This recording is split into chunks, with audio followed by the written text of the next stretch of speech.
Hey guys, welcome back to the First Methodist Shreveport podcast. I'm here with a missionary from the Middle East who grew up in America, and we're going to hear his story about what he's doing now and how he got there.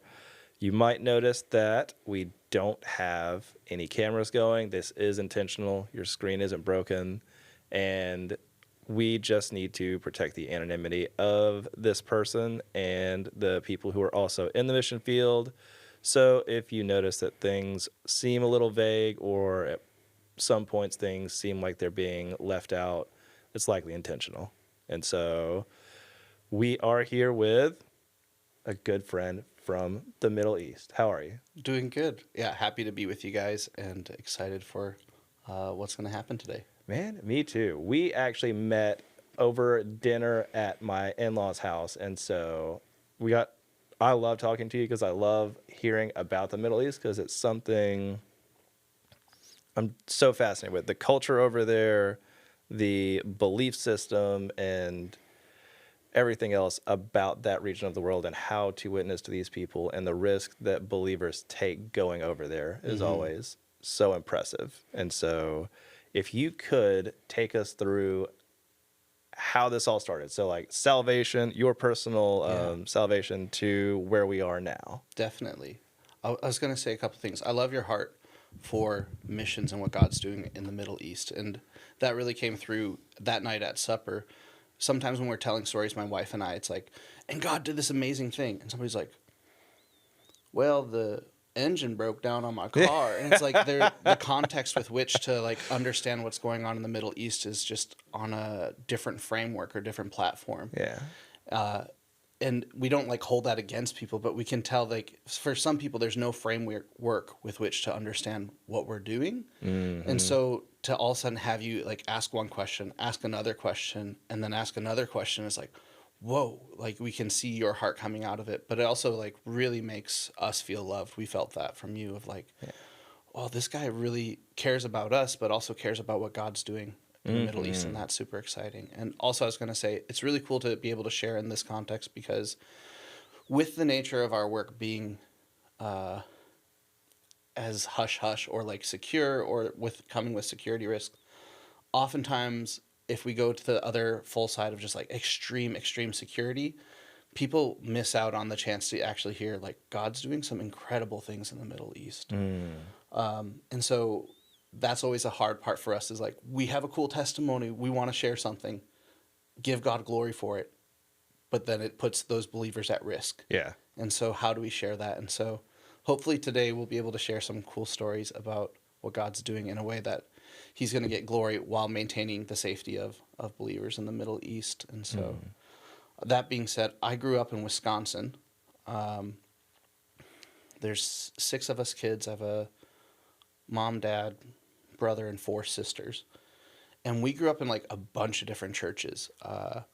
Usually my dad somehow would find like a church that was dying. It would be like 6 people left, 7 people left. And then we would go and double the numbers by being a family of 8. And so then it was like, oh, the church numbers doubled in a week or whatever. But a family of 8? Yeah. So mom, dad, and then, the 6 kids. Goodness, good for them. We had a big like red van and we would just like load up everybody, go to church, and then we'd pick up some kids along the way, which was awesome. But my dad had a heart for evangelism, and so he would just go around in the communities then and just share the gospel, see people come to faith, and then they would start coming to the church.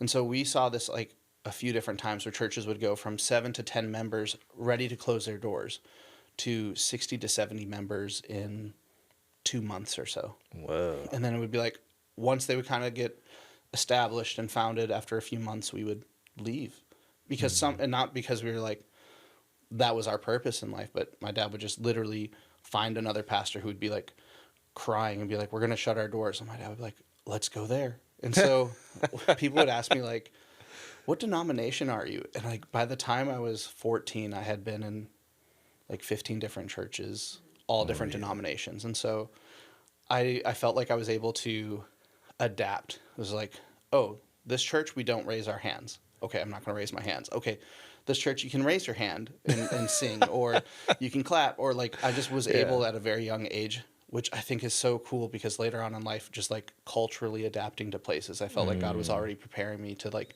observe what was going on around me and become all things to all men and just kind of fit in. And so that was really cool. My freshman year of high school, my mom and dad made the decision for us to move up to Canada as a family. I thought my life was over. What was your perspective of Canada before that? And what were you expecting? As like, I was in grade 8 and I remember just thinking it's going to be cold. I used to like watch a lot of hunting shows, and so I knew there was good hunting in Canada. Mm-hmm. And then from maybe just general comedy, I was like cheap medicine. And so like I remember like in grade 8, I was telling my friends like, yeah, we're moving to Canada, cheap like medicine or whatever. And I was like not even really knowing what that meant, but I knew that was the joke, was like, you know, cheap healthcare. And so Coming back with a moose. yeah, something like this, riding a team of like sled dogs to school or whatever. And so I will say when we got up there, it was extremely cold. Like I've experienced like minus 50. And Shoot. it's pretty cold up there, but a lot different than what I'm dealing with in the Middle East. Like right now it's like 114. And I'm just like, you know, Lord, I kind of miss like, I don't know, minus 20 sometimes, but Real. So what, do you have a preference? Would you rather be in like a really cold or really hot climate? cold climate for sure. I'm just built for that. I think my body baseline temperature is always a low grade fever. And so I'm just like made for the cold. I love it. My wife, I brought her up to Canada to visit family, and it was like just a few degrees below freezing. And I was just like jeans and a hoodie.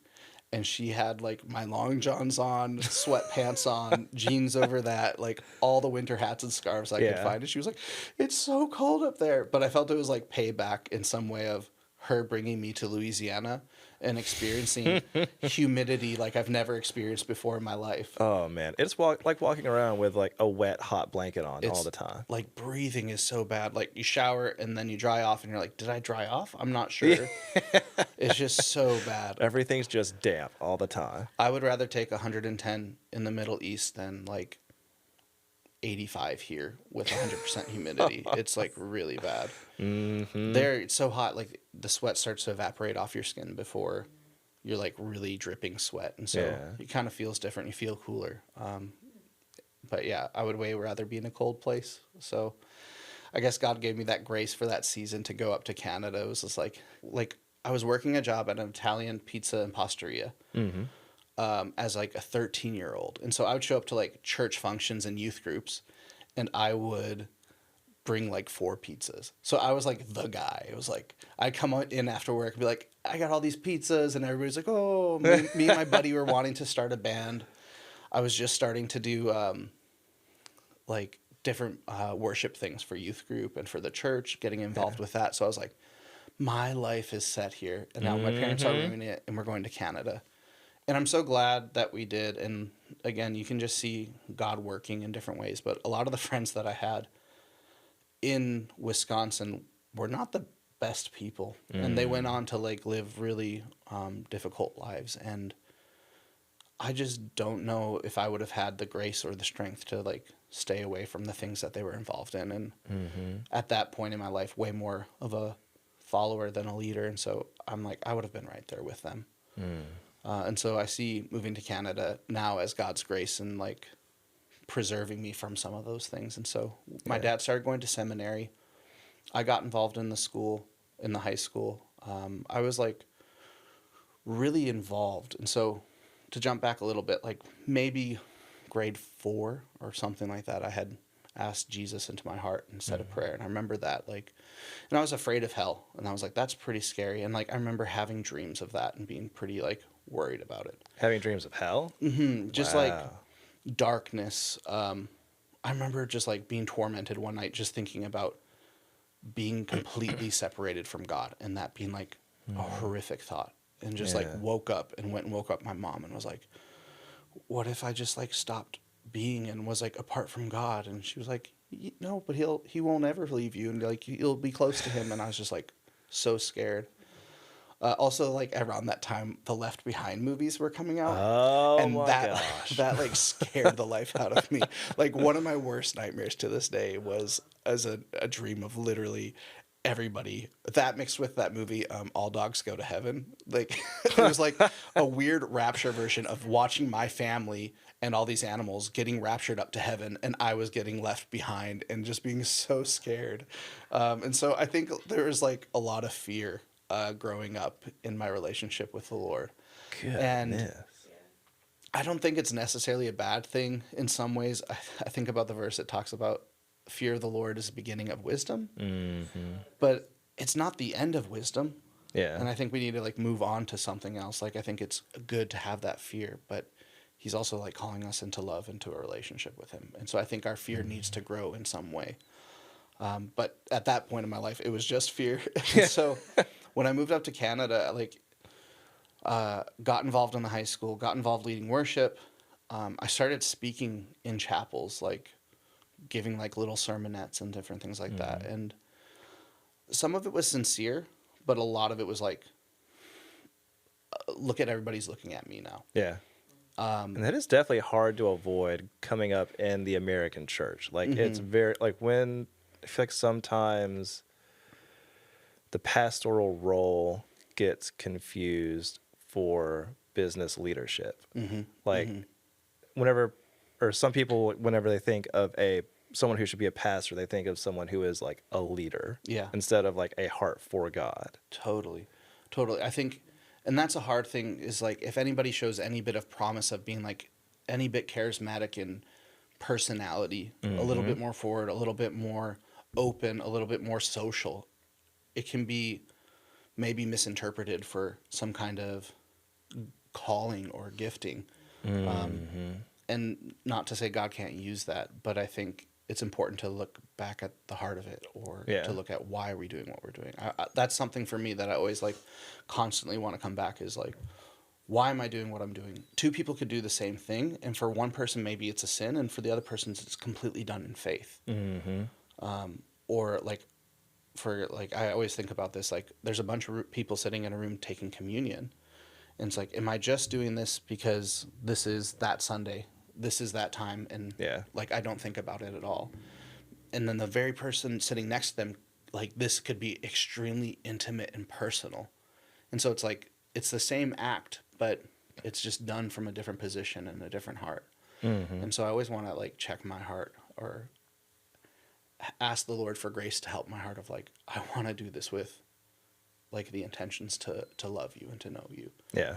And so I think it was mixed at that time. Like there was a parts of me that was like, hey, if I could really further God's kingdom and help him and encourage people, and maybe have like a couple of the senior girls look at me, that's pretty cool. Like, you know, to be leading a song and you're like totally singing some worship song that you're not sure could be about a girl, but could also be about Jesus. But then you like look out at the you know, the people up in the stage and you're like, oh no, you know, you're all I want. And then you like look over and make eye contact. You're like, I mean, Jesus. Yeah, I'm definitely singing to Jesus right now. And so I think God's just so gracious and so patient with us. And so there's a lot of good things that happened in that time, and a lot of bad things. And so in that, publicly, I had a ministry of like, I started getting invited to speak in high school chapels, got invited to speak in college chapels. Could you move the mic a little closer? Got invited to speak in seminary chapels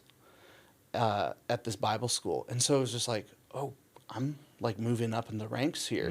But inwardly, I was just a slave to sin. Like, absolutely slave to pornography. Was really angry, like bitter towards my sisters, was not nice to them, was a horrible brother to my sisters. And that messes me up even to this day still, where it's just like, oh Lord, why was I such a jerk to them and just so mean to them? Where do you think it came from? Like, was it just being a teenage boy and... Yeah, maybe some angst and stuff like that, but it was just easy to maintain like some kind of public profile, but then those who were closest to me to be mean to them. And like, maybe some like weird power trip, some type of manipulation of like, I'm going to be mean to them, but everybody else I'm going to be nice to. Yeah. It was weird, and it's sad. You're the only child, so you don't know. Okay, only child. Yeah. There we go. Yeah. Yeah, Only child. When there's just, and maybe, and so, yeah, maybe as an only child, there's other parts of it too where it's like you can see parents' favoritism, even though they love all their children equally, and we love them all the same. It's like, Yeah. okay, but then how come when I say that, I get spanked for it, and when they say it, they don't get anything? And so I think there was some of that with my sisters that I saw that I was like, just kind of far from them. Yeah. Distance myself from them. And maybe even, I don't think there was much of a position to be wrong or argue or disagree with my parents.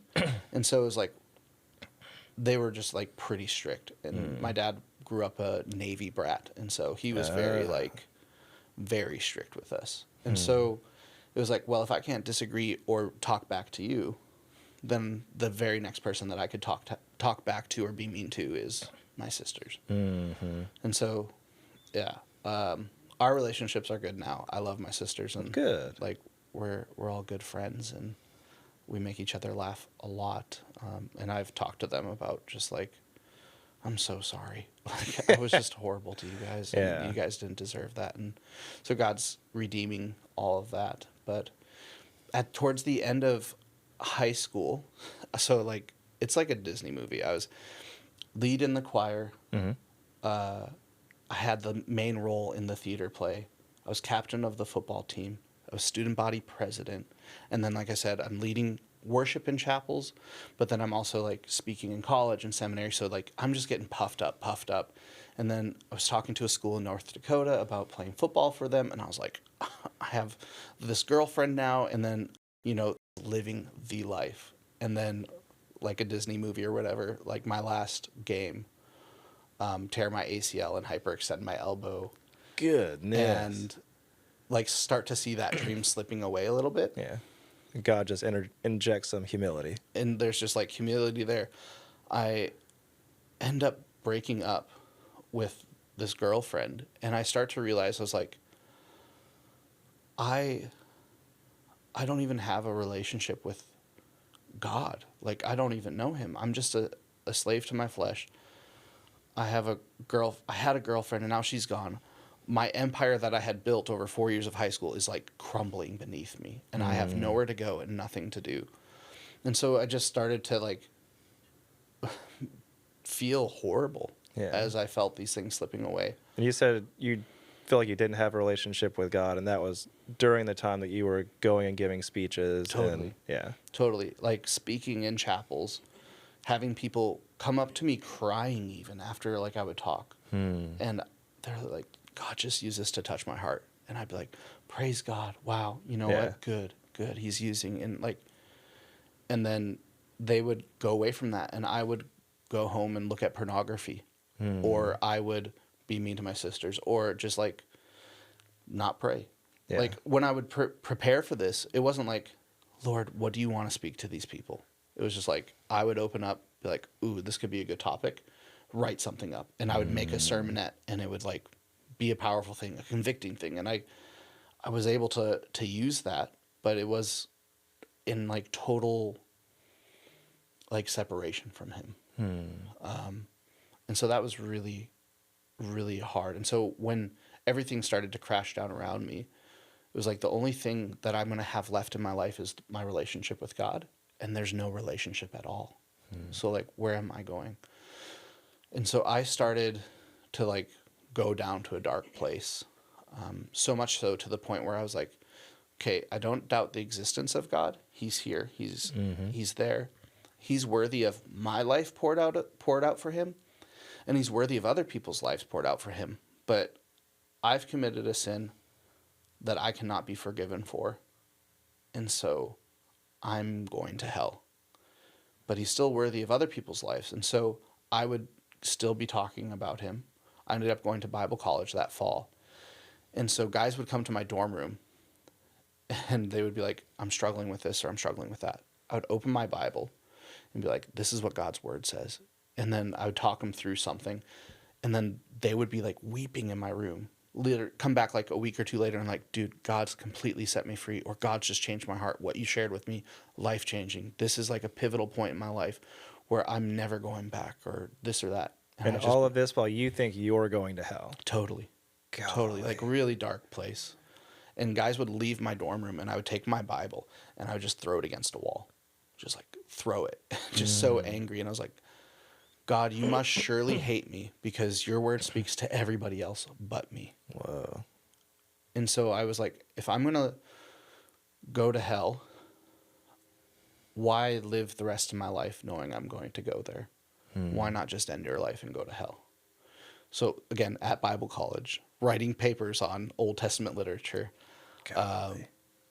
still talking to guys coming to my dorm room asking for help and advice. And I'm just like, I'm bound for hell. Here I go. And so I went and I met up with a friend and I was just telling her like the whole like woe is me story and how I'm going to hell and all this. And she was like, Nathan, she's like, you just want to hear from God and have him fix all your problems on your terms. You don't want to actually just give your life to him.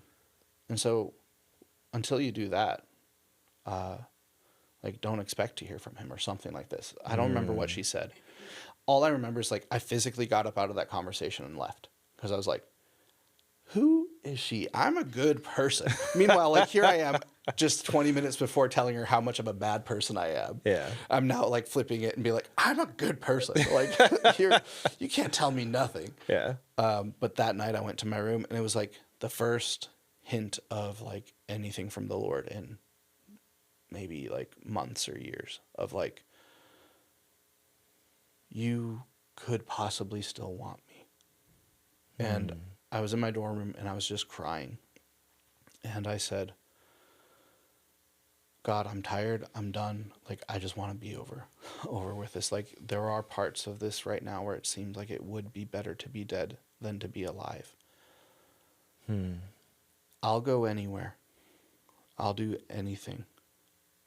But I have to know you. That's all I wanted. I just was like, I don't want to know something about him. Everybody here at Bible school, we were all like arguing theological papers and, well, is it this or is it that? And I just was like, all these people know something about him, but do they know him? And I saw that in scripture says, this is eternal life, that you know him. And so I just wept and I said, I must know you. And I like laid in my bed, fell asleep. I've always like from like 5th grade, I've always had sleep problems. I laid my head down and I just like immediately fell asleep and just felt like so much peace. It was just like weird. And I woke up 5 minutes before I was supposed to go to class. And I was like, oh no, I'm going to be late. But for some reason I was like, I'm just going to open up my computer real quick and check my email. Yeah. And in there, in my inbox was one message and it said, Nate, my name. It said, do you want to come to Turkey? And that's all it said. And I was like, what? And I like felt creepy even. I was like, somebody was listening to me. And so I just prayed right then. I just said, God, I'll go to Turkey, but I must know you. And so I wrote back. I was like, yeah, I want to come. And that's a cool thing. God just really opened some doors for that to work out. But over that next period, I really focused on, I want to know you. I want to know you. So I wasn't opening my Bible to know something. I wasn't opening my Bible to prepare something. When I opened my Bible, I was wanting to open it to know him. Yeah. And it just started to, like, scripture just started to jump out at me in a new way, where it felt alive, where it felt like he was really changing my heart. I woke up one morning, my sisters were running up and down the hall, and they were loud and I was tired, and normally I would have woken up and been mad or upset or something. Yeah. And I remember waking up, laying in my bed, and I felt like laughter in my heart or joy in my heart. And I was like, I think I even said, like, I love them. And all of a sudden I was like, what is that? I bet you would have scared them to death if you would have said that. With their perspective up until that point. Yeah. Just come out the door. I love you. Like, oh no, run. Like, I felt that. Just like a change in my heart. And I knew it was from God because I couldn't love him that way. And so, and then there was like another morning a couple weeks later where I woke up and I was like, I'm so happy to be alive. And all of a sudden it was like, this darkness started lifting off of me. I didn't mention that, but like also quit smoking around that time. Been like a closet smoker. I don't know if my mom and dad even know that. So if they listen to this, mom and dad, I smoked for a while during high school. But yeah, I remember just feeling like freedom from that and just being like, I don't need that. Like I just felt a lot of freedom from a lot of things and felt like God was empowering me, enabling me to feel or to live in freedom over things that had been enslaving me. And so I go then to Turkey with what I would say is just like the most baby flesh heart that you could go with. A lot of joy, a lot of peace. And I go to Istanbul, and it's a city of 20 million people. And so you didn't know anything about Turkey at this point? Nothing. Okay. I knew that they were Muslim, and that was it. And I was like, okay, and they don't know Jesus. And so I was like, yeah, I'll go over there. But no clue about like what being Muslim entails or... No, nothing really. Yeah, very, very little that I knew about Islam, that I knew about the Quran, about Muhammad, anything. It was just like very minimal. Yeah. Even missions at that point for me was very like digging wells, painting the missionary's house, or doing some kind of project. That was missions work. And so I go spend time with this guy who spent 35 plus years in like 7 or 8 different like really difficult countries. Which, side note, was so cool. I asked him later, I was like, what were you doing? And he was like, I was like, that night when I'm crying in my dorm room. And he goes, oh, I was just sitting in my living room and you just kind of boop, popped in my head. And I was like, huh. So he yells to his wife, hey, should we ask so-and-so to come and stay with us for the summer or to visit us? And she was like, yeah, why not?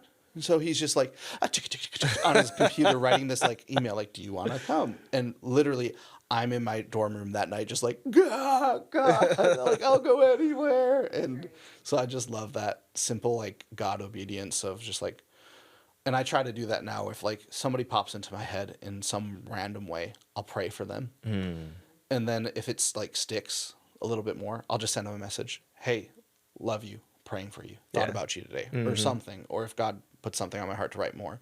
And the number of times like through that I've just seen people be like literally crying right now. And then you sent your message. And I'm just like, it's so exciting because it's so sweet to see that for them to know, wow, God loves me so much that he's putting me on somebody else's heart. And then for me to know, it says he confides in those who fear him in Psalms. I'm horrible with references, but I know that's in the Psalms. He confides in those who fear him. And so to have God confide something in you is so incredibly intimate and exhilarating. It's just like, whoa, you get to see that, and it's so faith building. So I just love that his obedience led to just writing a simple email that completely changed the direction of my life. And so we start going out, we start doing things in Istanbul, and he takes me to like one of the most conservative neighborhoods in Turkey, in Istanbul. And there's like ISIS recruiting centers in that neighborhood. Like it's a dark place. And so when you say conservative, that's like Islam conservative. Conservative Islam. Like very, like even the young girls are completely covered. And so it's just like a very different atmosphere, different place. And God just like opened doors while I was with him for like open doors for the gospel to go forth. And I got to watch him. And then we would like leave and we'd be leaving. He's like, I've been to this neighborhood this many times and haven't been able to share the gospel. And God just opened the door to share it just now with like 10 men in power. And it was just like, whoa. And it was so cool. And randomly throughout that trip, I would just start crying, and that wasn't me either. And so I would just remember we were sitting at a tea place, and I'm just looking around at people, and all of a sudden I would just like feel tears coming down my face. I'd be like, what's that? And they're like, and I would just feel compassion for people. And then read that part where it says Jesus saw the crowds and he had compassion on them because they were like sheep without a shepherd. And that just made me weep there. Yeah. And so finally, one of my last nights there, the missionary was like, why don't you go up on the roof of the apartment? It's like a 14 story apartment. He's like, go up there. It's a good view of the city. Why don't you pray and ask God to send workers here? And I was like, I'm all for that. So I went up on the roof and I was like, God, send missionaries to Istanbul. Send missionaries to Istanbul, God. And it was just like a quiet calm. And it was just like, what about you? Ooh. And I was like,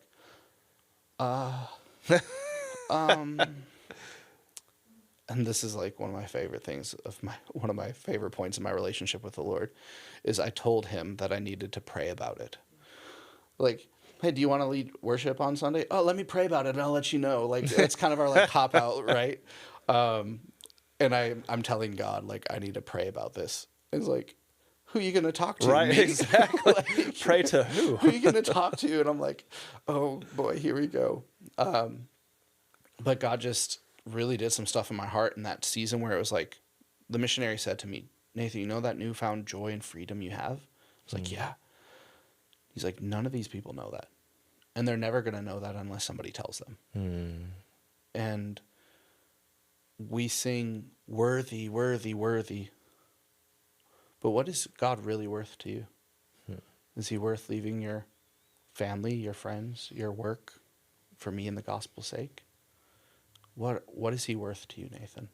And at that point, it was like, he's changed my life. And I'm starting to know him. He's worth everything. And so I went back to the States for a while, worked as a youth minister up in Canada, and the whole time just kind of like praying about going back overseas. And it was cool because I was really torn and conflicted. I had a friend who was in the military who was killed in Afghanistan. And so all of a sudden something happened in my heart where I was in the States and went to his funeral and just sort of saw the respect, the honor that was given to my friend, having being killed in the line of duty. And so I remember I'd be at the library on their computers and I'd have on one page like a list of all the mission organizations, and on the other page literally like a Navy recruiting thing. I was like, I'm going to join the Navy. I'm going to go serve. I would even go to like Navy recruiters' offices, and I was like, I just want to work on a ship. My grandpa was in the Navy, you know, this or that. And they're like, son, have you ever thought about being a Navy SEAL? And I was like, huh? They're like, we're looking at your background and criteria. We think that you would be a good fit. And I was like, but you're sort of getting puffed up in this. You know, they're recruiting you. So you're like, oh, I guess I am a man's man. I guess I could go do that. And one day, like, I hadn't talked to my dad for a little while. I was just living in the States. And he called me up one morning. He was like, hey, I can't talk long. I got to run, but God just put something on my heart for you this morning. And I just wanted to share that with you. And I was like, okay, go ahead, Dad, shoot. And he goes, I was praying for you, Nathan. And he said, you're being like Jonah. You're running away from what God's calling you to. Whoa. He said, don't run away from that. Just be obedient. And he was, I got to go. Love you, son. And I was like, what? And like literally like those 2 pages are open on my computer. And I'm like, okay, I know what I need to do. And so. And props to your dad for giving you that hard truth, because I don't think any parent wants to tell their kid definitely you're running from like what God's calling you to. Totally. And it's funny because I think it like went back on him, because I was like, I called him and I was like, I'm going to be a missionary. And he was like, what?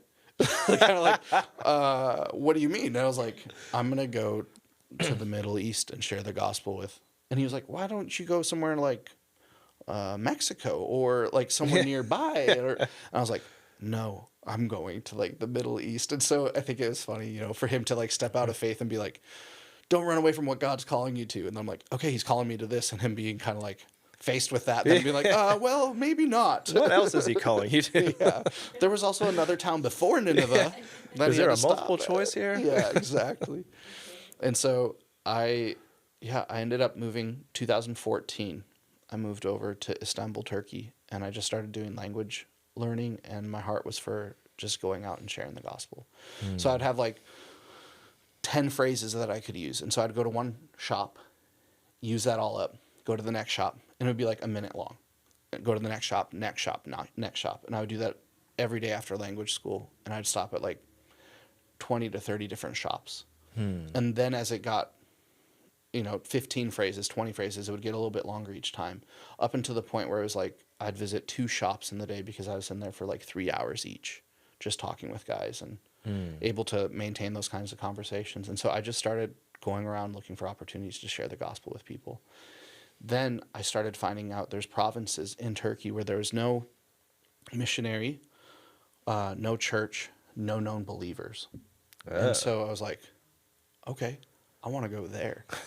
And so I got I took a ferry to another part of Turkey, got on a bus, and then I just sort of started walking between cities and towns with my backpack. And I would just show up in one city and I would just walk every single street. And on every single street, I would just be praying like, God, I want to know you and I want to see you be made known in the city. Where do you want me to go? And in this time, are there still, because you mentioned potential ISIS recruiting places in the first, where that was can in you Istanbul. Say? Okay. And so, what was your did they tell you that you were where you were going was potentially a place where ISIS was recruiting people? I knew that they were there and that they had presence in the city. And I had gone a few times to share the gospel in those neighborhoods, but in general, I would say you're way more a threat if you're up on a soapbox preaching, handing out tracts was another thing, or if you're leading a church or a Bible study. These kinds of things made you way more of a target. And so my focus was what I would say is conversational evangelism. I would just go to be in a place drinking tea with all the men in the tea house, and you're talking about sports and politics and this and that for 2 hours, 3 hours. And then finally somebody says something about death. And you're like, yeah, what do you think's going to happen on that day? And then everybody starts talking about, well, I'm really scared about what's going to happen on the day of judgment. Yeah. And boom, you're just into it. And so can we take a minute to talk about what Islam believes about just the culture of those people you're around and what Islam believes about, I guess, their faith? Mm-hmm. And so there's definitely people who are way more educated or versed in this. From my general understanding of being on the streets, talking with guys, not necessarily having studied it in textbooks, but just from if I talk to a Muslim about their faith and what they think is going to happen, this is the general response I get is you live your life and there's a notebook that's being written down for you, your good works and your bad works. And so on the day of judgment, when you die, you will be faced with judgment of, did your good outweigh your bad? And then that will decipher your eternity. And we also, there is a general understanding of, hell, punishment, but also there's more of an experience of, almost like a purgatory in Islam. And so if you had a lot of good, but you had some bad, you'll go and you'll suffer for some amount of time to pay off that bad before you enter into paradise. And so a lot of people are horrified of that day. If it wasn't for Jesus, I'd be horrified of that day. Yeah. Write down in a notebook all the things that I've done wrong. And do they have because we have the 10 Commandments and we have things the Beatitudes that Jesus talks about. So in Islam, what do they have, or do you know what they have as far as what would dictate a sin in Islam? Yeah, there's the Quran, which is just a bunch of the miracle that the book that Muhammad wrote, but then there's hadiths, and these are all teachings about the life of the prophet, and so what did he do, and how did he do it? And so it's interesting because it can be a bit pharisaical, where maybe the Quran doesn't specifically talk about you need to do these things to be a good person, but then they'll go and look at the teachings of the prophet's life and say, well, you have to wash before you do your prayers. And so some will be like, well, the prophet, when he washed his hands, he let the water run down from his wrist down to his elbow. And so we have to do that. Or when you do wash, you actually have to let the water run down from your elbow down to your wrist. And so there's dispute about these teachings. And so some will look at other Muslims and say, oh, when they say their prayers, they fold their hands this way, and that's actually wrong. And so their prayers are actually being canceled, or like their prayers aren't being heard. Whoa. When you pray, you have to pray this way. And so there's things like that. And then there's like big things like, okay, well, you shouldn't, you shouldn't steal, commit adultery. Yeah.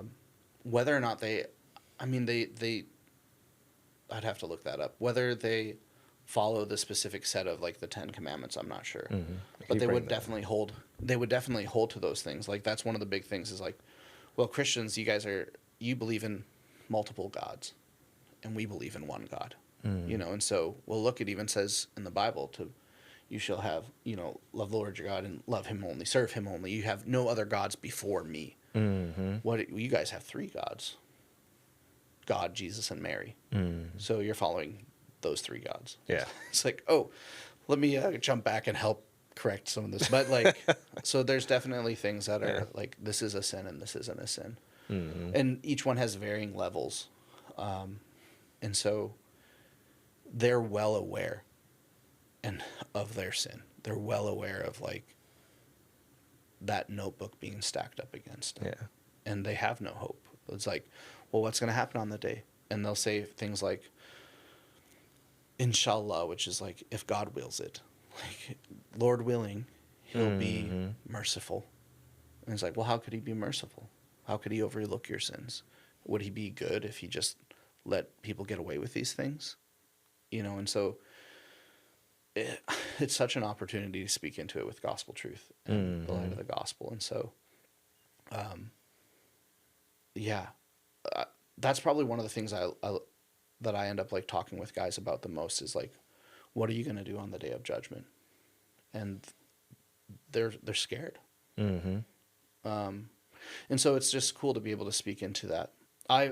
On that trip, for example, when I was one of those trips that I was doing, traveling from city to city, I got in a room with guys, like 5 or 6 of them, and they're all arguing with me about Islam. And they're like, well, you guys believe in 3 gods. And I'm like, we don't believe in 3 gods. You guys can sin. You're allowed to. And I'm like, well, where does it say that? We're not actually allowed to. Like, so arguing this, arguing that. Well, the Bible's been changed. Okay, the Bible hasn't been changed, and here's all the manuscripts. And like, okay, well, when was it changed? Was it changed before Muhammad? Yes. Okay, well then, what about, why did Muhammad say to read it? Oh, no, it was changed after him. Okay, but then if it was changed after him, we have all these manuscripts that predate Muhammad. So these ones are actually good and we should read them. And so just normal rebuttals, normal things that they hear from Muslim apologists telling them like, oh, when you talk to Christians, these are the things you can say. Yeah. And so like just going through all that, and then finally, we're all just arguing and nothing's going anywhere. And I just stop and I go, because Jesus is in me and He's changed my heart, I no longer have to look at pornography. I'm free. And the room went silent. Like no rebuttal against that. And finally, like a guy leans in and he was like, how? So here they are, like ready to rebuttal and refute anything about God, anything about Christianity. But they can't deny the power of a changed heart. Yeah. And that relationship, because I don't believe like Islam teaches that there is a relationship with Allah or their God. The closest or the best that you can do is you are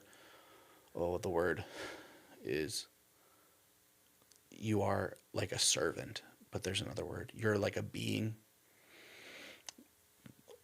When I share in these contexts, I've shared this a lot in Turkish, and now I'm sharing this in another language with another people group called Pashtuns.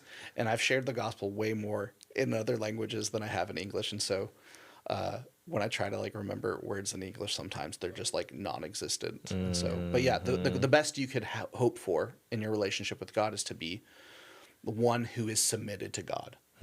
That's what like being a Muslim means. A Muslim means someone is like submission to God, someone who's submitted to God. So like the best you can do is basically be a servant or just be a being of submission to Him. And so to talk about it in terms of like talking to Him, knowing Him changing my heart, Him giving me freedom from sin, power over these struggles, power to forgive. These kinds of testimonies I've seen to be really powerful in sharing the gospel with Muslims is like, okay, argue this then. When somebody does wrong to me, I can bless them. And I can like love them and pray for them and wish well upon them. One of the most like intense like moments in sharing the gospel where somebody was like really angry with me was when I was speaking to them about Jesus saying, if somebody strikes you on your one cheek, turn to them the other also. And up to that point, he was like, no, we're basically the same. We worship God. You worship God. You see God, Jesus, as the Son of God. We don't see that, but we see him as a prophet. And like this, we're the same. We're the same. We're the same. And I said, this is what Jesus says. And he was like, no, I would never follow anybody who would ever believe anything like that. If somebody strikes me on one cheek, I'm gonna get them, basically. Yeah. And he got really angry, and it was just like such a shock to see. And so I think there's just powerful things about Jesus's teaching in his life, and then the power of the Holy Spirit working in our lives to make us to become more like him. That is a powerful testimony as well of, you know, we can argue till we're blue in the face about Islam. But do I have a story this week or in the last month of God having led me somehow or changed my heart somehow or given me the power to forgive somebody and then just go be with people? And then when the time comes up to just share those things, it's a pretty powerful thing. And so yeah, I'm really thankful because over these years, in Turkey, I just saw how God was fulfilling his promise of letting me know him and letting me see that even in all those opportunities to share and see God do really cool things in provinces, again, where there's no believers, no church, no missionaries, there's now like fellowships in these places. And so to see that is just like, oh my goodness, God, you've done such an amazing work. But for me, again, it's always just been, I need to know you. I want to know you. I want to walk with you. I want to know you. And so I think just getting to, as much as we make it about the unreached, he cares about you. It says in Revelation 5, they're wondering who can open the scroll and who can take it and open it, break its seal and open the scroll. And there's no one. And they're all like, who can do it? Who can do it? And then it says, talking about Jesus, you alone are worthy to take the scroll and open its seals. For you were slaughtered, and with your blood you purchased the souls of men for God. He paid with his blood to get the souls of men. He paid with his blood to get you. Yeah. And so if he's not getting you, he's not getting what he paid for. And so the guy who invited me to Turkey, he said to me, you could jump through all the hoops and join an organization, a mission organization. You can do everything that you need to do to see your funds come in. You can do all that you need to do to spend 1,000 hours learning this language and go and spend another 1,000 hours with people learning this language. You can go out and share the gospel. You can see somebody come to faith even, and you can make that person a disciple and see that person change their nation. But if God doesn't have you, he doesn't have what he's paid for. And that's entirely like meaningless. And that just like hit me right from the get-go. That was like,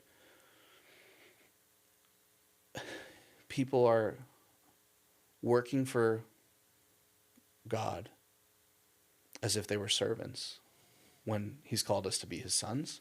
And so I think about the story of the prodigal son. Like the son comes home and he realizes he's a son, and maybe he doesn't even realize that because he just wants to be a slave. And the father in that story is like, no, you're not a slave. You're a son. Here, put this ring on, take these sandals, put this robe. You're my like beloved. Let's have a feast. And the other son, who's always done obedience and worked for his father, I think maybe it says that, maybe it doesn't. Maybe that's just my own interpretation. And so I don't want to be stoned for heresy or something. But I worked for you all this time, and you've never done this for me. And he says, everything I've had has always been yours. You had only need ask of it. And so that son was working for the father as a slave. And if he had only realized he was a son, he could have asked for anything and the father would have given it to him. And I think that's a dangerous thing. And I've seen in America, but I've also seen in the mission world. We have people who are working like slaves for the gospel and working like slaves for the church. Mm-hmm. And they're missing the fact or the point that they're actually sons and daughters. Yeah. That they're loved Mm-hmm. by the king, that they're loved by a good father.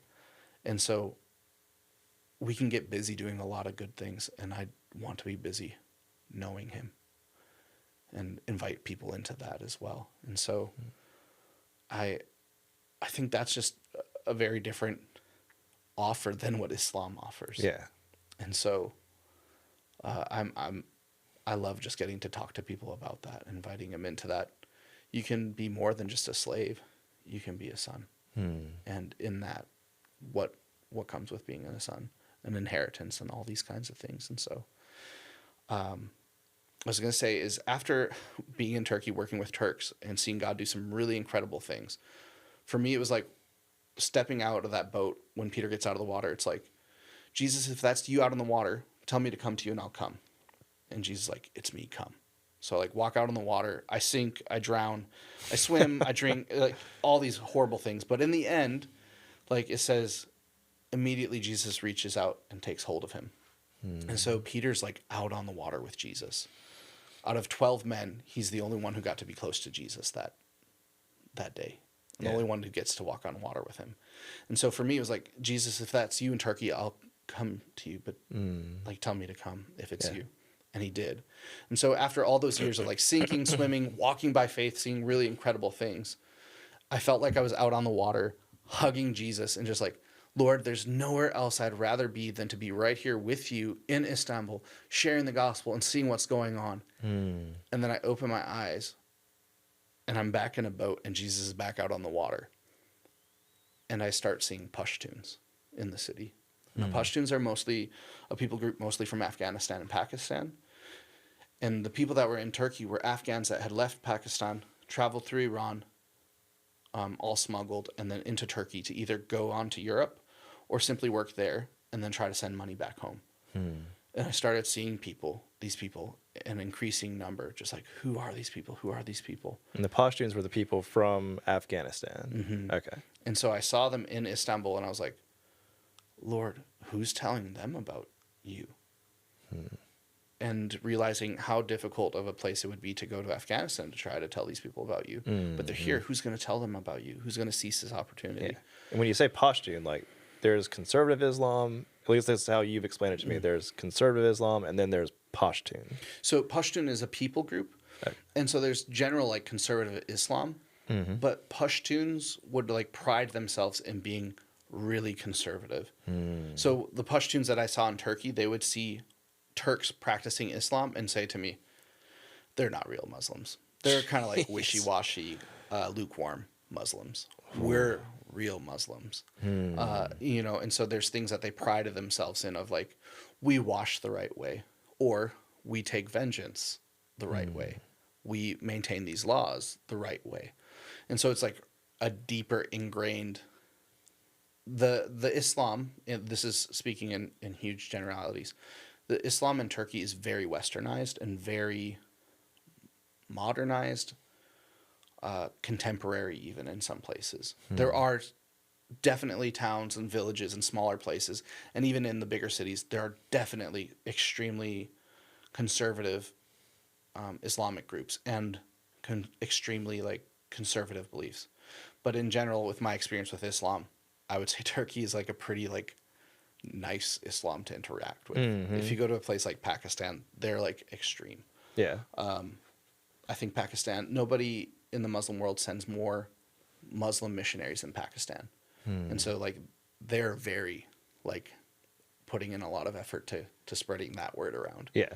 And so I guess to think about it, and I think we talked about this before, the concept of Islam, like when you die, there's going to be the scale, what you do is literally put on a scale that was written down in the notebook, and then you can you're either going to go to hell/purgatory, or you're going to go to paradise. And so in Islam, like in Turkey, is it safe to say like they lean more on, that version of Islam is focused on good works and the positive side of Islam, whereas the other, like I'm from Afghanistan, they're more, because I think in Islam also, and definitely let me know if I'm wrong, but you can do things to outweigh what has been bad, what you've done like as a sin. So you can do things to negate what you have done in the past. And so that's where like the radical elements of Islam come from, because they're focused on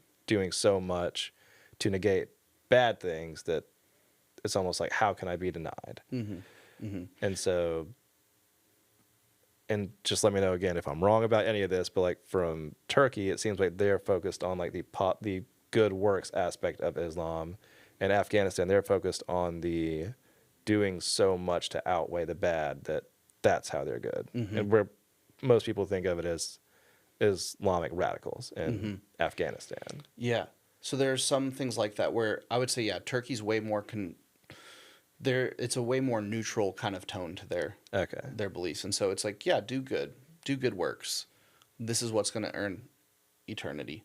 Fast, give to the poor, pray 5 times a day, go do the Hajj if you can. And I'm missing one of the pillars that's just slipping my mind right now. But these are the important things to do.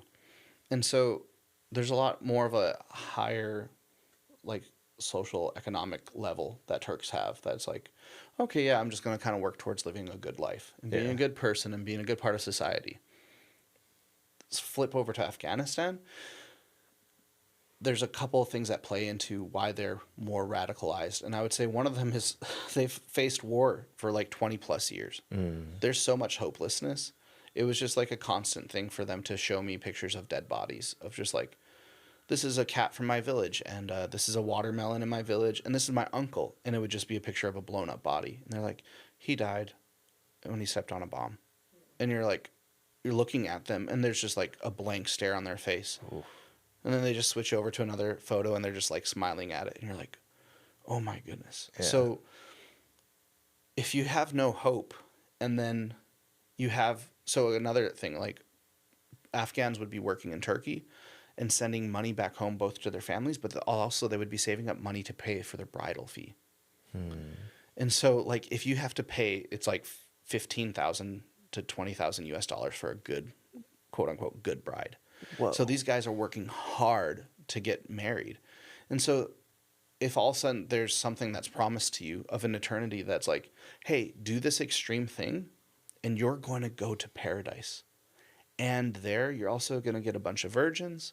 You're going to get a bunch of really gratifying. If you look at the Islamic view of heaven, it's not about the presence of God, and it's not about him. It's all about self-gratification, and a lot of it about the flesh. And even if you get deeper, and I want to talk about that, but if you go into deeper teachings on the hadiths, it's some pretty twisted stuff. Islamic view of paradise. And so if you've faced nothing but war and death for 20 years, and then you're also on opioids and other drugs, and then somebody's like, you can get to heaven guaranteed. Yeah. It's like, well, what's my other option? Die? Yeah. Because it's also in that situation, when you're in a war-torn country, how do you do good? I'm sure fasting is kind of their second nature, because there might not be an option for food. And so how do you do good works if you're just in a war-torn country? Yeah. Yeah, definitely. And so that seems like they're almost pushed towards the other end. I have to do this other thing because there is no opportunity for me to do good as a Muslim. Definitely. And think about it, 2 years ago, Kabul fell, and the Taliban has taken back over. So even if there was any hope, even for girls, it's like, I get to go to school. And I was like, no, you can't go to school. And so even for men, were men who are leaning towards being more liberal in their Islamic views are being thrust back into extreme conservatism, being really Islamic, because if they don't, their family's at risk. And so there's so much that weighs on it of pressure of, if you're not a good Muslim, your family's going to pay for it. If you're not a good Muslim, you're going to pay for it.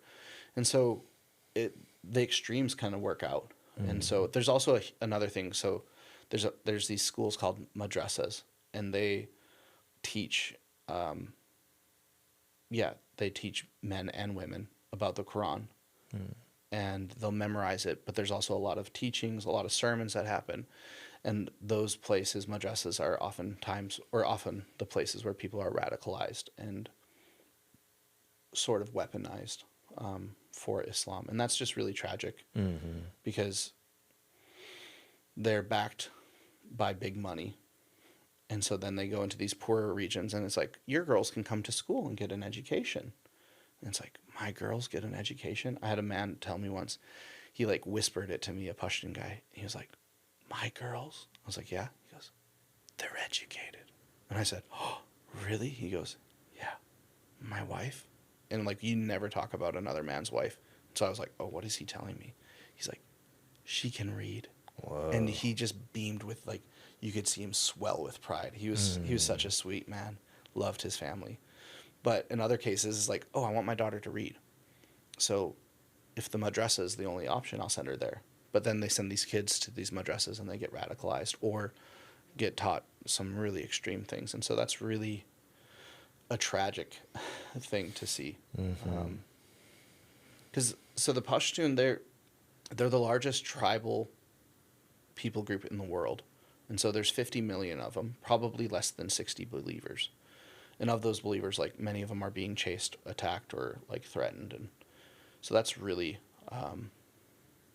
that's really a tragic thing. When you say there's 60 believers, like there's 60 believers who are in the Pashtun tribes? Mm-hmm. Yeah, Okay. so out of that 50 million, there's, less than like 60 believers. And so I've gotten to interact with some of them, and they're just incredibly beautiful.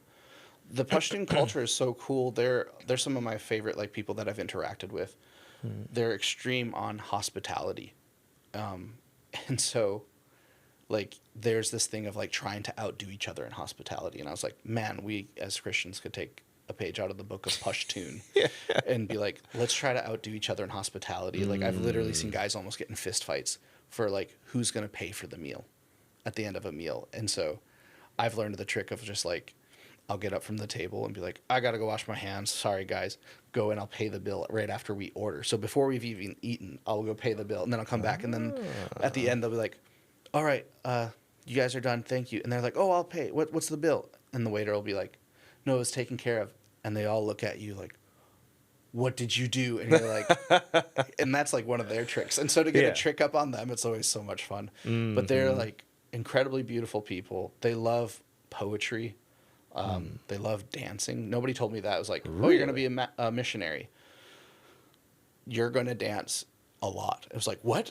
So, like, I do a fair amount of dancing for people.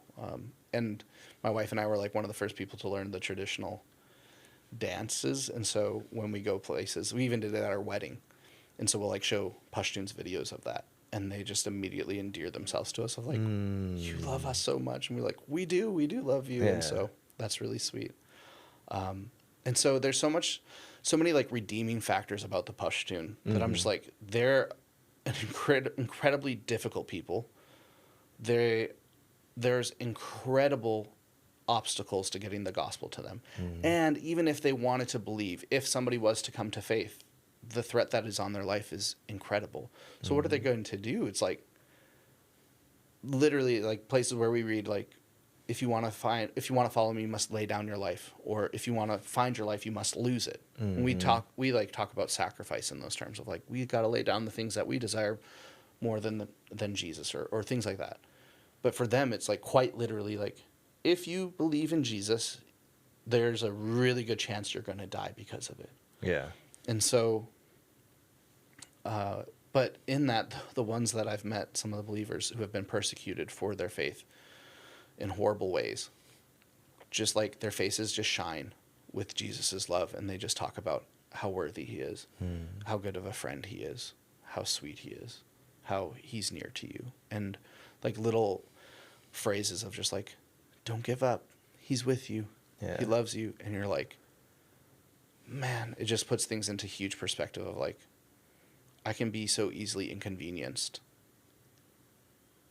by like, oh, they're playing Oceans again at church. Like, oh no. I love that song.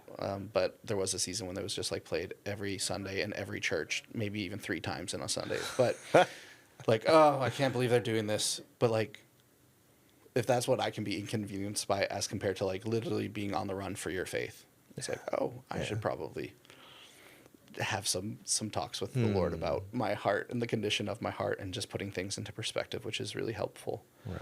And so we're back in the Middle East. We're back stateside right now. We came back to get married. My wife and I met overseas. I thought I was going to be single for the rest of my life because it was like, oh, missions, that kind of lowers my chances of getting married. And then I started like getting more focused on different groups and it was like, it's not going to happen. Then I moved to working with the Pashtuns and I was like, there's not a chance of this happening. And then I walked into a language school and my wife was there and I was like, God, you love me. You came through. And so she's just amazing. She's a nurse and she just gets to go into these women's homes who don't get to go to school, don't have an education, like, and she'll go in there and teach basic like health lessons of like, okay, where do germs come from? When your hands are dirty, you wash them. When your face is dirty, you wash it. Your teeth are dirty, you brush them. What do you do when your heart's dirty? And like women have said to her, like, my heart's so dirty, I don't know. What can I do? And she gets to share the gospel with them. She's like my favorite person in the whole wide world. And every time she comes back from a visit, I'm just like a puppy jumping up and down, like, what happened? What happened? What happened? Because I get to share with men. And the chances, like, there's a statistic in Afghanistan, you will hear the gospel once in 32 years. And so, like, I'm 32 years old. If I was there, I would have heard the gospel in some kind of form once. And then most Muslim background believers, their testimonies talk about having interacted with the gospel at least 6 to 8 times before they came to faith. So if you're only going to hear it once every 32 years. So I did this with some kids the other day at a church. And they're like, okay, 32, 64, 96. I'm like, do you think you'll hear the gospel enough times before to believe it? If it's going to take you 6 or 7 times before you die? And they're like, no. I'm like, yeah. So like in general, that's just everybody.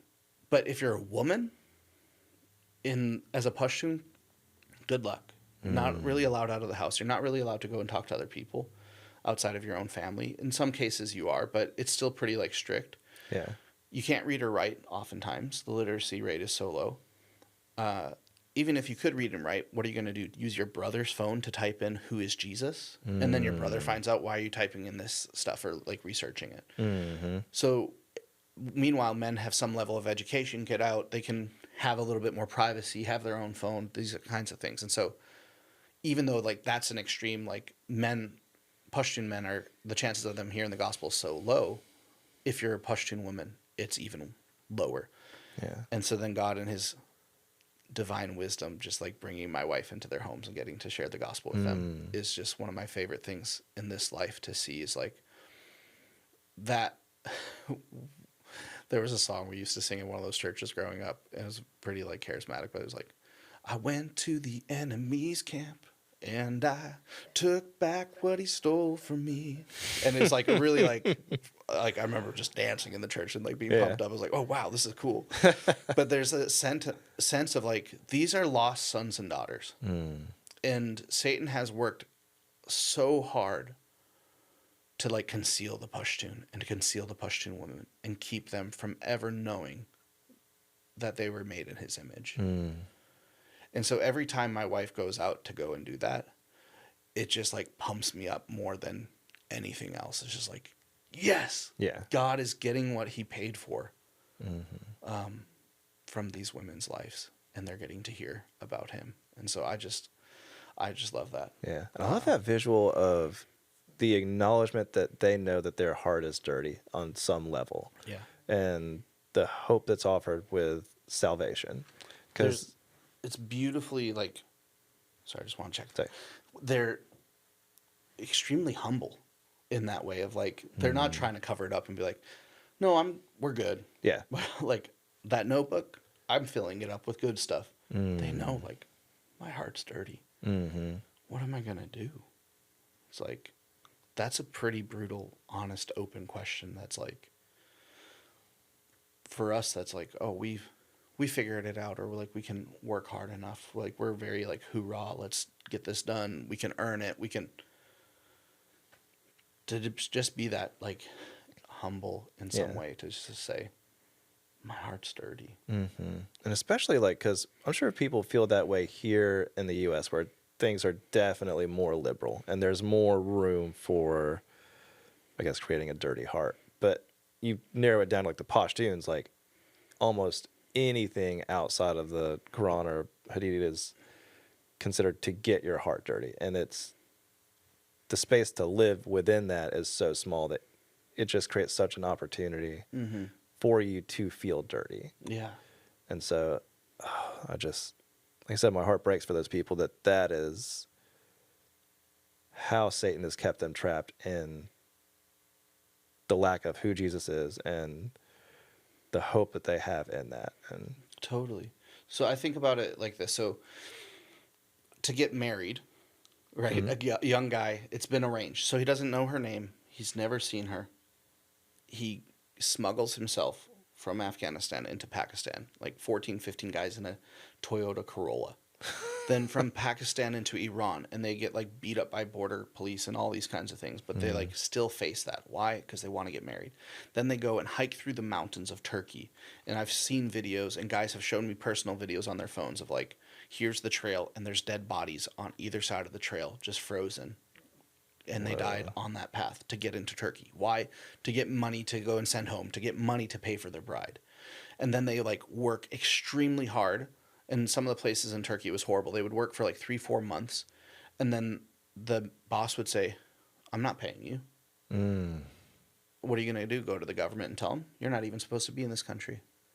And then you talk to them and be like, what? They didn't get paid. And like, we're like, what? Such injustice. And they just kind of like, well, it is what it is. I guess that's just my lot in life. I'll go find other work. And then they go find other work. And so they're like, why? To like get a bride, to send money home to their family. And so if they can work this hard for momentary monetary things, if they can do that for their bride, like how much harder should we be working for Jesus to get the bride that he paid for with his blood? yeah. And so here they are literally facing all of that just simply to, for a chance at a better life, for a chance of getting married, a chance of, sending money home to their families. What would that tenacity, that tenacious heart do with the power of the Spirit in them? And I've seen that in some of the believers. Like that same intensity that is like used for bad or used for like carnal things, now empowered by the power of the Holy Spirit, is like, oh my goodness, no wonder the enemy wants to keep this people group far from Jesus. Yeah. Because if these people can know Jesus, and if they know him and see him and love him, there's no stopping them. And so it feels that way. And I think I see that among the workers as well, that are trying to get to the Pashtun. There's just like difficulties at every turn. So they try to get to them and something happens, something comes up. Like unexpected deaths or car accidents or diseases. It's just like, why? Like, it's just these people that are trying to get to the Pashtun are, and these things happen to everybody, but there's definitely a sense of like, when I was in Turkey, I would hear about people in the pipeline coming to be a missionary, and some would come out. But there was also like a really high percentage of people be like, I'm interested and I think I'm going to come to Turkey. And it was hard because sometimes I'd have a hardened heart towards it. Where it was like, people were like, I'm interested in missions. And I'd be like, cool, me too. But I'm here, and it would be cool if you'd be interested in missions and actually come, because the fields are white and ready for harvest, and there's so few of us. And I saw that happen a lot in Turkey, where people would be interested, or somebody would be like, oh, they're going to come. And some would come and some wouldn't. But I think I've seen that on a way higher extreme with Pashtuns, where it's just like, there's so many people that have come that have been like, we're interested. And the difficulties of life, or the difficulties of getting to the Pashtun, or this or that, or this or that, the distractions of the world, there's just like so much that keeps people from simply getting to the Pashtun. And it's really like hard to see, because on the one hand, it is like incredibly difficult work, but it's like the best. Like I had a young girl ask me, I spoke at a church, and she came up afterwards and was like, is it fun sharing the gospel with Pashtuns? And I was like, yes. I was like, I just to see people mull that over for the first time in their minds. Like I'll ask guys 2 questions when I share with them. Usually I'll say, have you ever spoken with somebody who's not a Muslim? And like over 99% of them is just like, no. Or I'll ask, like, have you ever spoken with a Christian before? And just across the board, very rarely, maybe 1 or 2. It's like, yeah, I met a Christian once. But the rest of them, it's like, no. So it's like, I'll ask them, like, so do you have any questions for me? Like, I'm a Christian. You could ask me anything you want. They're like, yeah, why do you believe in 3 gods? Or why do you believe the Bible's been changed? You know, but so to get to be the people that get to share the gospel with these people for the first time is so sweet and incredible. And it's incredibly intimate, because you're so afraid. And then God enables you by His Spirit to say something or speak. And you're just like, Lord, you're getting what you paid for from my life, because I'm knowing you and you're knowing me. And now we're walking out on these streets together and seeing you be made known. Yeah. It's like this secret life of like, people like, oh, I'm suffering. And that's not to downplay any suffering or persecution at all. But there's this incredible intimacy and sweetness of when you know on some like carnal level of like, okay, I've traveled to provinces where there's no missionary, no believers, no known churches or anything. And you're like, God, I'm the only light you have in this province right now. And I just want to be with you. I want to be about my Father's business. Jesus only did that which He saw the Father was doing. So help me to see what you're doing in this place.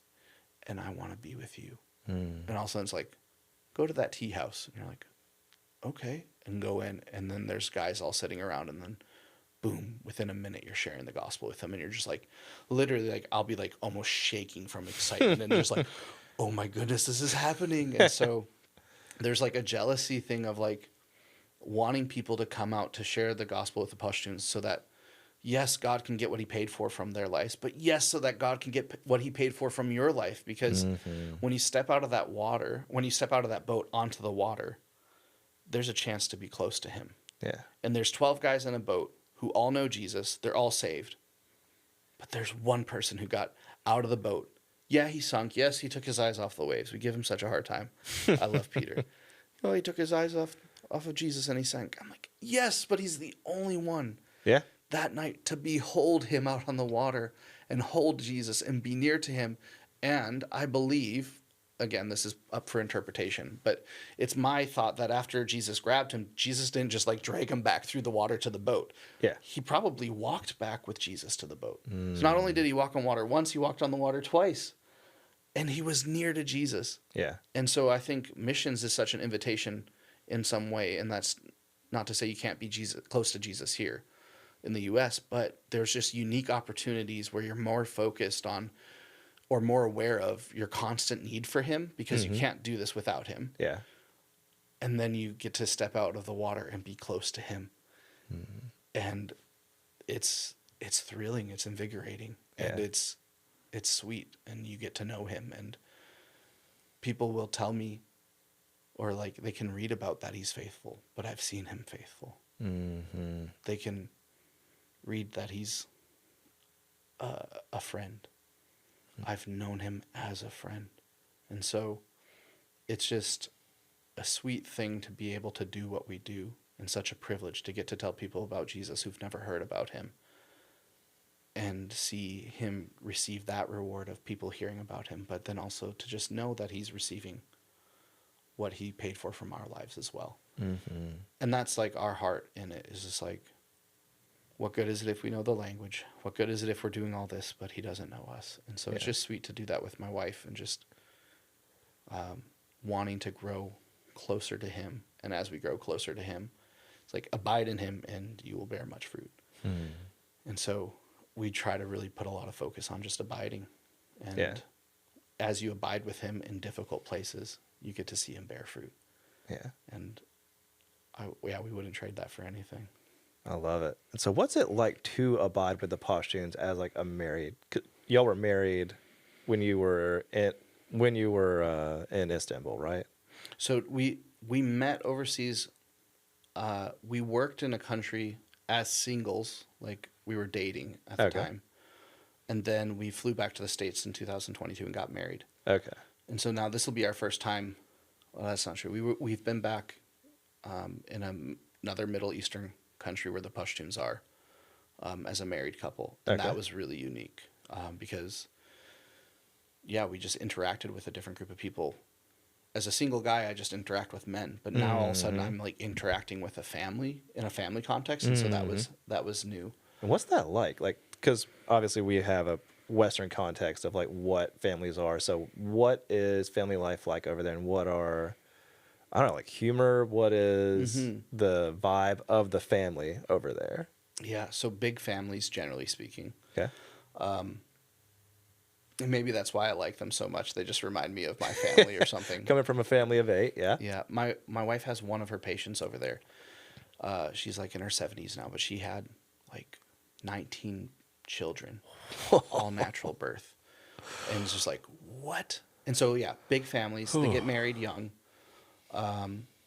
And having a son is a huge thing. And so oftentimes it's like they'll just keep going until they have a son. But then even after that, they just kind of keep going and have large families. The men usually are out working.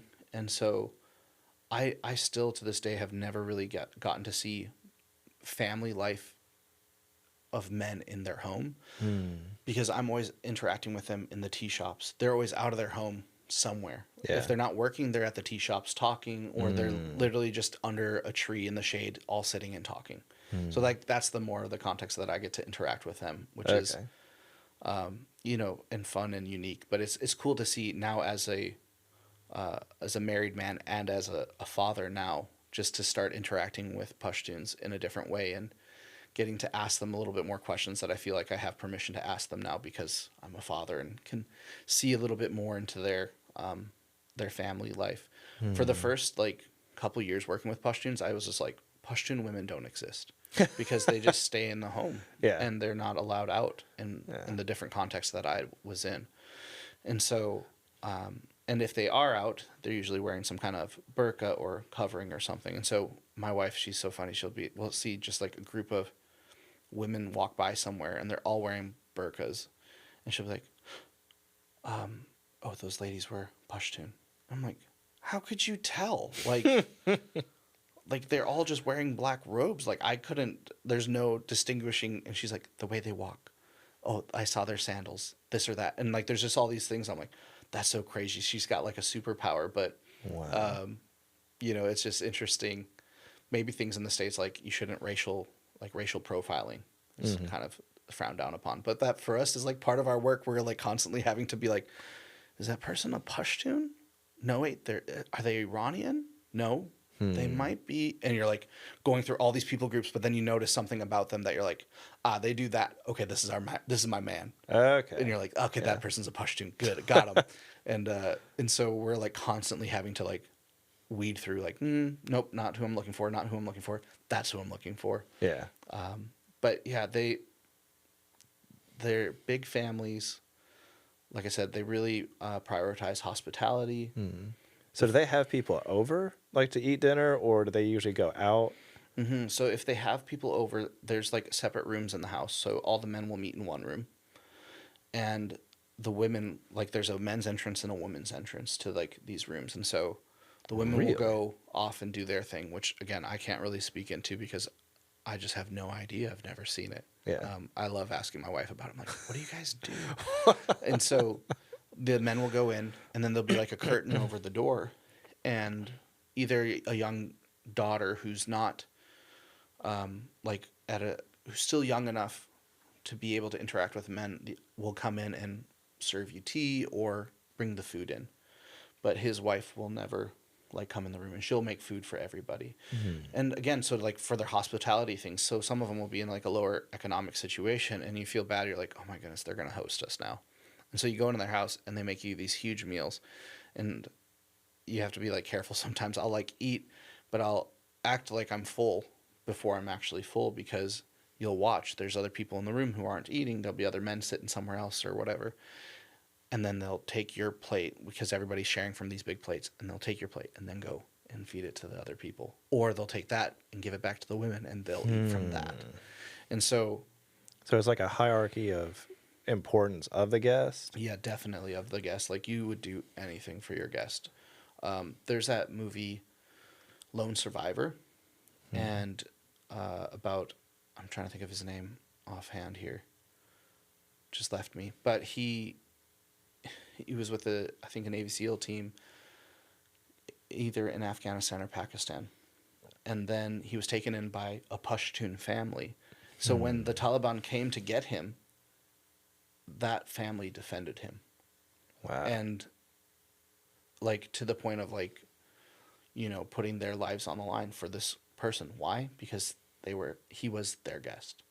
And so there's a super high priority on like hospitality and these kinds of things. And so they'll take really good care of you. They make incredible meals. Yeah. And then you just kind of sit around in the home and eat. So like an average night for me, when I had an apartment, and I would invite Pashtun guys over. And so this is a different context, because they were coming to my house. I wasn't going to theirs. But I would make a giant meal. We would sit on the floor, eat the giant meal together. Then I would serve them tea and some other like little cracker desserts, which is like pretty customary. And then we would read poetry together. And then after we would read poetry, we'd turn on music and dance. And so Really? it's just like, you know, it's like, what's a normal Friday night look like for you? You know, if I was growing up in America, I think like my dream Friday night would be like, well, gonna go drive the truck, gonna go meet up, play some baseball afterwards. We're gonna go get the girls. We're gonna go have a campfire, drink some beers. You know, go down by the pond, shoot the like whatever, right? Like super manly night. Or it's like, what do you do on a Friday night? And I'm like, well, I make food with all my friends, and we take selfies, and then we read poetry and dance. It's like, what? Like, very different life than what I had expected. But man, there's a poet called Rahman Baba, and he just has beautiful poetry. So one of his poems is like, sow flowers so that your surroundings become a garden. Don't sow thorns, because you'll prick your own foot. And one of his poems, roughly translated, is, I am drowning so deep in the rivers of my own sin that I cannot see the shore. Will anybody extend me a hand? And it's like, I've read that poem to Pashtuns, and I'm like, have you ever felt like this? And they're like, yeah, I know that. And I'm like, well, there's somebody who's extending their hand, and it's Jesus. And so I love getting into the poetry with them. My wife, from the stories that I've heard from her, so the women, when they get together, it's a lot of just talking, a lot of gossip, a lot of about their children and how they're doing. Because she's a nurse, the moment that anybody finds out they're a nurse, everybody tells her every like health issue they have, and like, take a look at this mole, and what about this, and so she deals a lot with that. But they just have a lot of like hard life questions, and so they're able to talk into those she's able to talk into those situations beautifully with the gospel. But she loves just going and talking with women, and just having those kinds of friendships is really sweet to her. And I think really sweet for these ladies, because I think they're more willing to like confide in her, not being a Pashtun and not being in their family, because family in the tribal part of the families, like, they're really like tightly knit. Yeah. So to have a third party who speaks your language but isn't a family member in any way, I think more women are willing to like confide in her and share difficult things with her, and she's able to speak into those situations beautifully. So yeah, it's a cool thing. When you walk into a Pashtun home, like, you're always taking off your shoes, and so there's always like a pile of shoes in front of the house. But then you go to leave, and sometimes there's been a few times I've gone and my sandals are missing, because my sandals will be the biggest sandals, or whatever, usually at the door, that they're the easiest to just slide on. And so when somebody steps out to go either to the bathroom or go grab something, they'll like put on my sandals and I'll be like, hey, I don't see my sandals here. And they're like, oh, no. And they'll like call over to somebody and they'll run back. I'm so sorry. We just use your sandals. But they'll use each other's that way as well. Yeah. If they're just going to be around the house or whatever, going outside to grab something. Yeah. But even here, if I go to like a Pashtun's home, I'm like, I walk in and take my shoes off. And then it's weird when we go into our own home and I start to walk in to somebody's house and I like leave my shoes on and I'm like, oh no, I'm like dirtying their house. Small bit of anxiety. Because they eat on the floor and they eat with their hands. And so would you want to put your shoes on your dinner table? It's like, no, like we wouldn't want that. That's gross. And so for them, like if you brought your shoes and you brought them onto the carpet where you're going to sit down and eat, it's basically like walking with your shoes on your dining room table. So there's like some fun cultural things like that.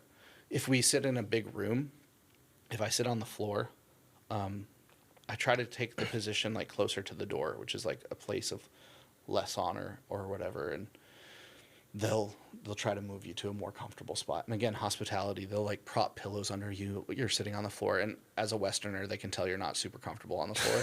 They're like, get him another pillow, get him another pillow, and they're like, are you okay? Are you okay? You know, just always checking on you, and they're so sweet to care for you that way. And so I love being able to do that in reverse when they come over to my home. It's just like trying to be exuberant in your hospitality of like, are you comfortable? You're not comfortable. Let me go get another pillow. And you're like propping them up. And it's just fun to show love in that way. How do they react whenever they sit in a chair? They have contexts where they sit in chair. It's definitely like a different thing for them. Yeah. Like to eat at a table, like sitting at a chair. If they're out and about, there's places that will do it. So, like, for example, there's one place, and I love going here. There's, like, 4 tables in a really small room, and they all have chairs at the tables. And you go and you just say, like, half a kilo, 1 kilo. And there's a guy behind a counter, and he cuts up a kilo or half a kilo of watermelon. And you take it, and you go sit down at those tables. And it's not like, oh, this is my table. Everybody else sit at their own. You just go sit at a random table with other guys, and you just eat watermelon. And I've had some really cool, like, conversations around eating watermelon, and so it's like that's pretty normal. I don't think it's anything too weird for them to sit up.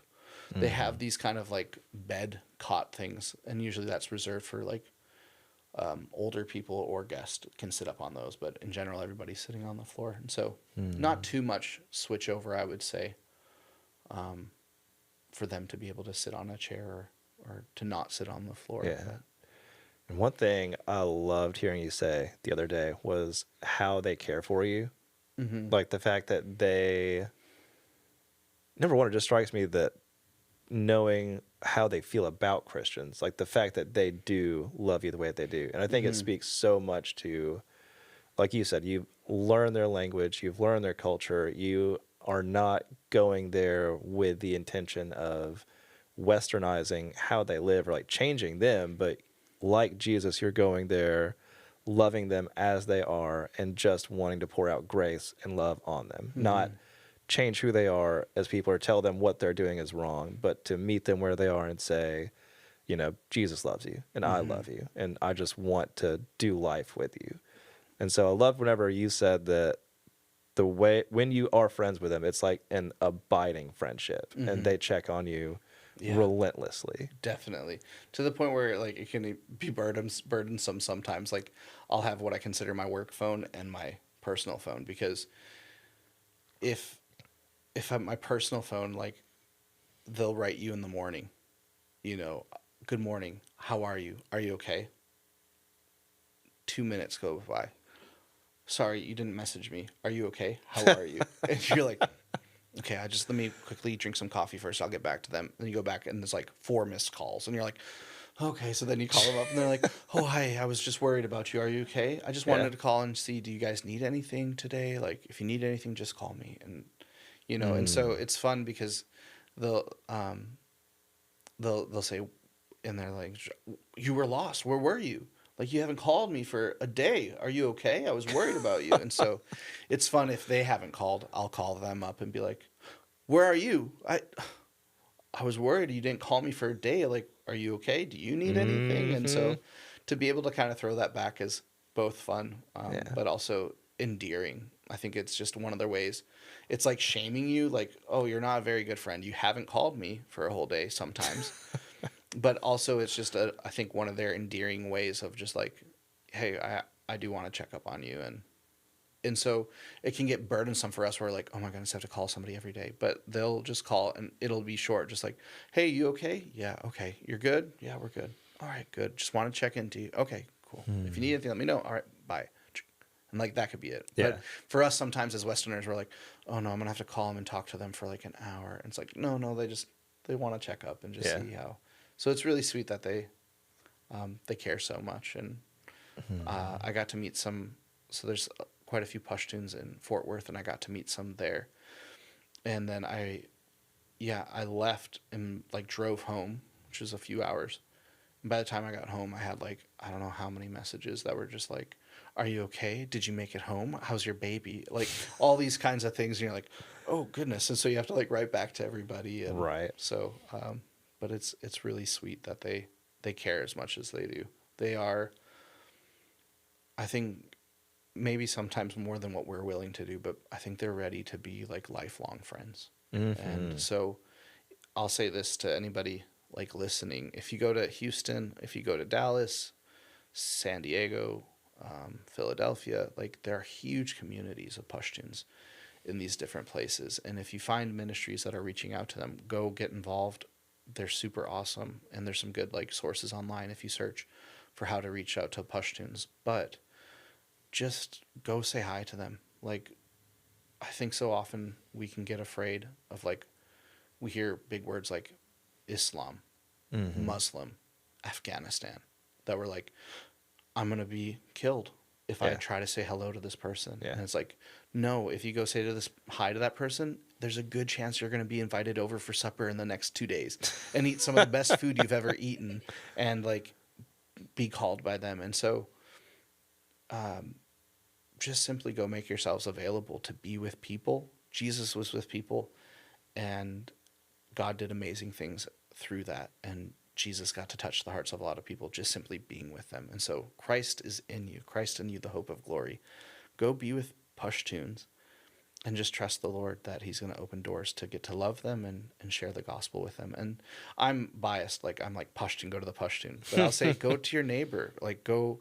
We're in Shreveport right now, and like we have 3 different Muslim neighbors that we're interacting with right now. And so, like, just go out and be with people and wait on the Lord, abide in him, and he's going to cause you to bear fruit as you just simply be with people. And so.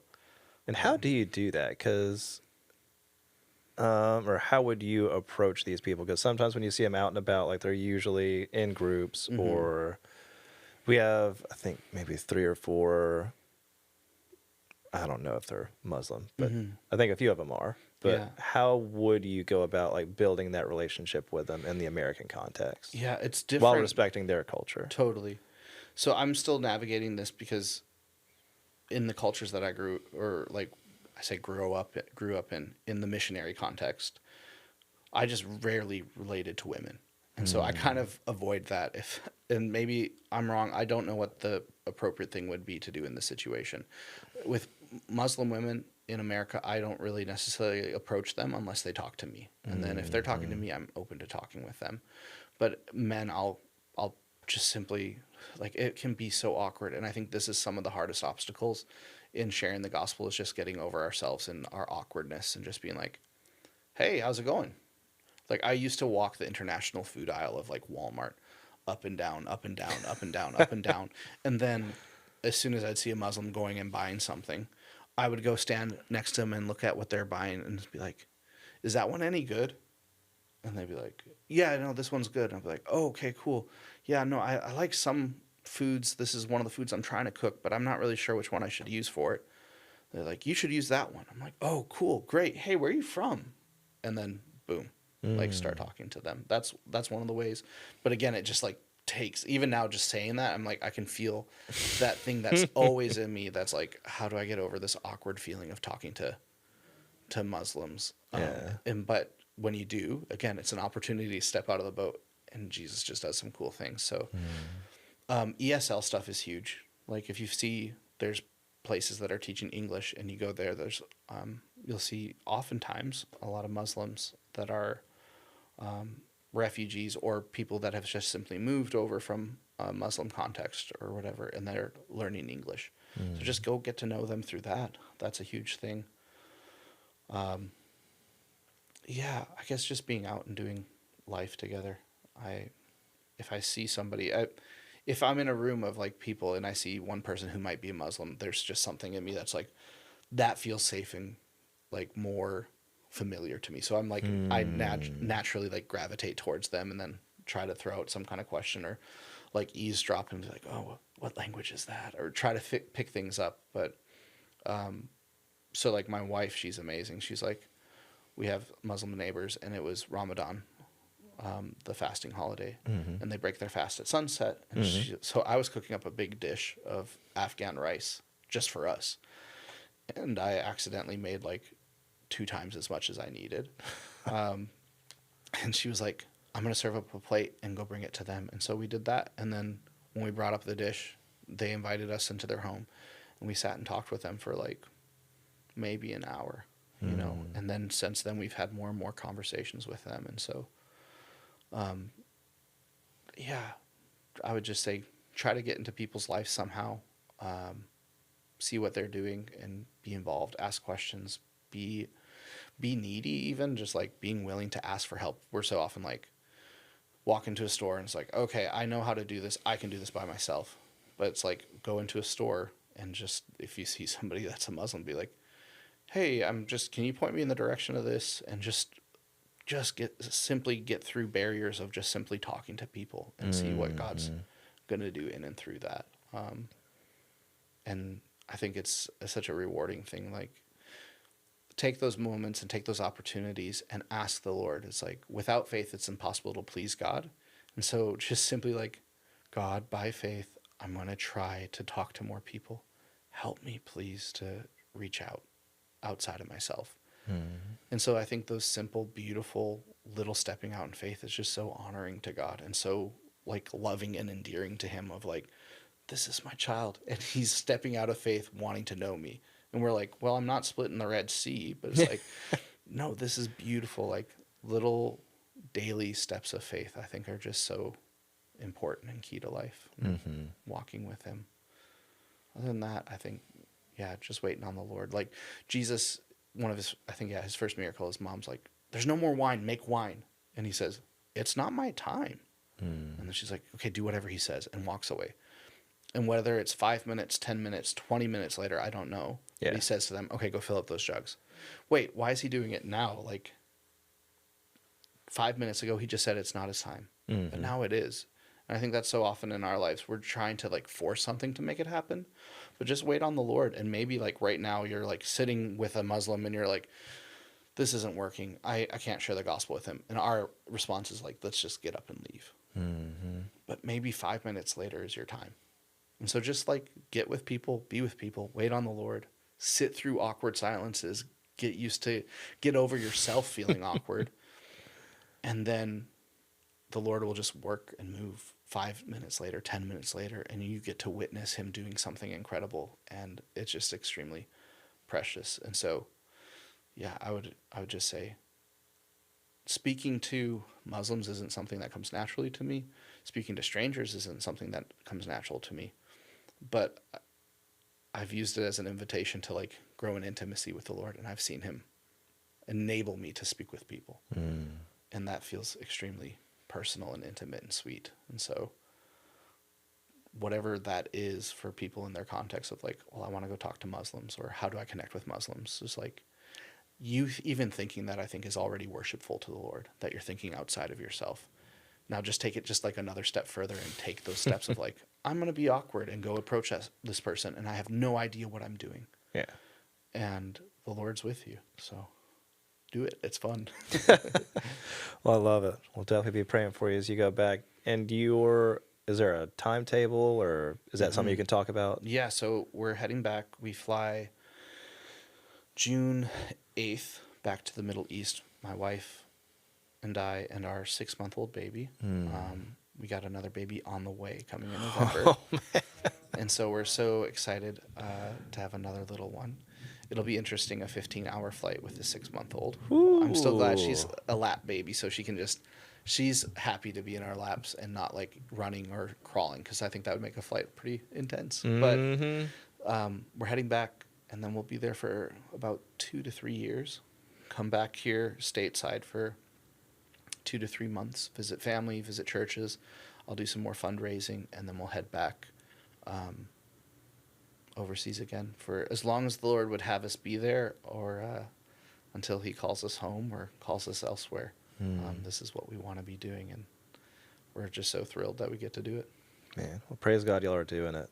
I'll definitely be praying for you. But Thank you. Thank you for being here with us and sharing all that. Yeah, thanks for having me, and yeah, I'm excited that we were able to meet over supper, and excited to see what God's gonna do in and through this, and just pray. Like, I don't think it's by happenstance. What's that word? Yeah, happenstance. Happenstance. Yeah, that he brought our paths together, and I think he's doing a unique thing among the Pashtun, and I think he's got a role for you all in that, and we are all going to get to share in the Master's joy that day. And we'll all sit on the floor in the heavenlies eating the supper, the wedding feast of the Lamb, and we'll be dancing with Pashtuns and rejoicing. And I think he's going to do something out of this. And so I'll say this to anybody listening. If you, just as you hear the word Pashtun, just pray, like, Lord, would you send me? Would you want me to go to the Pashtun? If you do, talk to Corey, and then he can talk to me, and I can help you get there and get to the Pashtun. If you can't go, find somebody that's going and pray for them. And I'll say this will be my last thing I'll say. If you know a missionary and you know how to contact them, and maybe they're in a context where you feel about security is like a little bit iffy, simply write them an email today. If you know a missionary, write them today and just say, I love you, just said a prayer for you. You don't know what that means to missionaries out on the field. There's been times where I've been ready to quit, like several times where I was like, I'm done. I'm never talking to another Muslim again. Discouraged, beat up, broken. And like that day that I'm going to quit, somebody wrote me an email. I was like, I just woke up from a dream and prayed for you. Or, hey, I thought about you. Keep going. So proud of you. And you're like, God, you're putting me on somebody else's mind? Okay, I'm going to keep going. So that's my encouragement for y'all today is if you know a missionary, reach out to them. And you don't know, maybe you will keep them on the field another 3 years or something like that. And God's going to lead people to the Lord through a simple act of writing a message and encouraging them. So thank you guys so much. It's been sweet to get to talk with you and get to know you. Absolutely. We've loved it. All right, guys. We'll talk to y'all next time.